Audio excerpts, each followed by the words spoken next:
उधर पश्चिम बंगाल के मुर्शिदाबाद में बन रही बाबरी मस्जिद पर सियासी तूफान उठ चुका है। जेयूपी नेता हुमायूं कबीर के मस्जिद निर्माण के ऐलान के बाद बंगाल से यूपी तक सियासत में हाहाकार मचा हुआ है। यूपी में एआईएमआईएम के प्रदेश अध्यक्ष शौकत अली ने कहा कि मस्जिद किसी भी नाम से बन सकती है, तो वहीं यूपी के डिप्टी सीएम ब्रजेश पाठक ने पुराना नारा याद दिलाते हुए बड़ा हमला बोल दिया।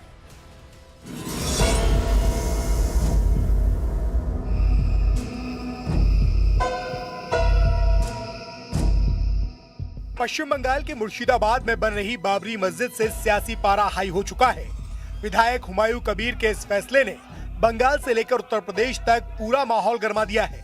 जैसे ही बाबरी मस्जिद के निर्माण की शुरुआत हुई, वैसे ही पुराने विवाद और नारे फिर लौट आए हैं।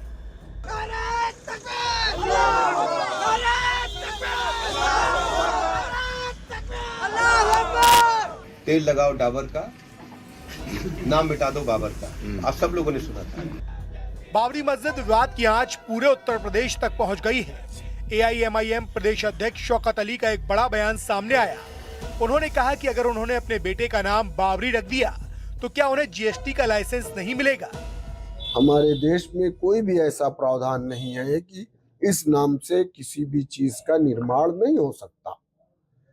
अगर सरकार को ऐसा लगता है कि इस नाम से किसी भी धार्मिक स्थल का निर्माण नहीं होना चाहिए, तो सरकार बीजेपी की है, पार्लियामेंट में कानून बना दे कि किन किन नामों से इस देश में किसी भी धार्मिक स्थल का या और भी स्थलों का निर्माण नहीं हो सकता, तो नहीं होगा। शौकत अली के इस बयान के बाद उत्तर प्रदेश की सियासत उबाल मार रही है। उत्तर प्रदेश के डिप्टी सीएम ब्रजेश पाठक ने कार सेवकों का पुराना नारा याद दिला दिया। बाबर का महिमा मंडन करने वालों का उत्तर प्रदेश और देश में कोई स्थान नहीं होना चाहिए, और इसीलिए जब ये आगे पीछे बाबरी मस्जिद की घटना हुई थी, तो कार सेवकों ने एक बड़ा नारा देने का काम किया था। तेल लगाओ डाबर का, नाम मिटा दो बाबर का। आप सब लोगों ने सुना था। बाबरी मस्जिद के मुद्दे पर बीजेपी मुखर है। बीजेपी नेता यासिर जिलानी ने कहा कि हुमायूं कबीर बाबर के नाम पर मस्जिद बनाने में कामयाब नहीं होंगे। दूसरी तरफ कांग्रेस ने मस्जिद निर्माण का ठीकरा बीजेपी पर फोड़ दिया। हुमायूं कबीर अपने इस नापाक इरादे में कभी कामयाब नहीं होंगे। बाबरी मस्जिद तो हिंदुस्तान में नहीं बन सकती है। मस्जिद बनाएं वो अपने फादर के नाम पे बनाएं, अपने घर के किसी बुजुर्ग के नाम पे बनाएं, उस इलाके के किसी बड़े बुजुर्ग के नाम पे बनाएं, किसी को कोई समस्या नहीं है। हुमायूं कबीर जैसे आदमी को तुरंत गिरफ्तार किया जाना चाहिए। वो पूरे देश में एक नफरत की आग में भारतीय जनता पार्टी के साथ मिलकर के खेल रहा है। उधर पश्चिम बंगाल में बाबरी मस्जिद निर्माण की शुरुआत के साथ ही हुमायूं कबीर के नेतृत्व में बाबरी मस्जिद रैली भी निकाली गई। इस रैली में नाराए तकबीर, अल्लाहू अकबर जैसे नारे लगाए गए।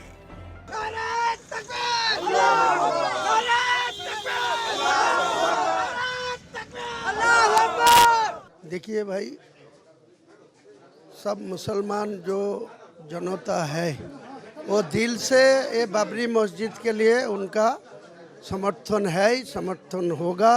अगले दिन ये बाबरी मस्जिद बनेगा बनेगा बनेगा। बंगाल दखल करने के लिए यूपी का चीफ मिनिस्टर ये आवाज़ दे रहा है, जो बाबरी मस्जिद क्या तक होना नहीं देगी।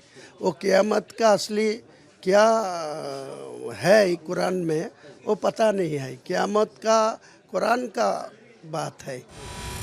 मुर्शिदाबाद में बाबरी मस्जिद का निर्माण करा रहे हुमायूं कबीर के मुताबिक ये मस्जिद 3 साल में बनकर तैयार हो जाएगी। बाबरी मस्जिद के निर्माण में 55 करोड़ रुपए की लागत आएगी। बाबरी मस्जिद का मुख्य दरवाजा 14 मीटर ऊंचा और 5 मीटर चौड़ा होगा। इसके एंट्री गेट पर ही लगभग 5 करोड़ रुपए खर्च होने का अनुमान है। मुर्शिदाबाद में बाबरी मस्जिद की नींव पिछले साल 6 दिसंबर को रखी गई थी।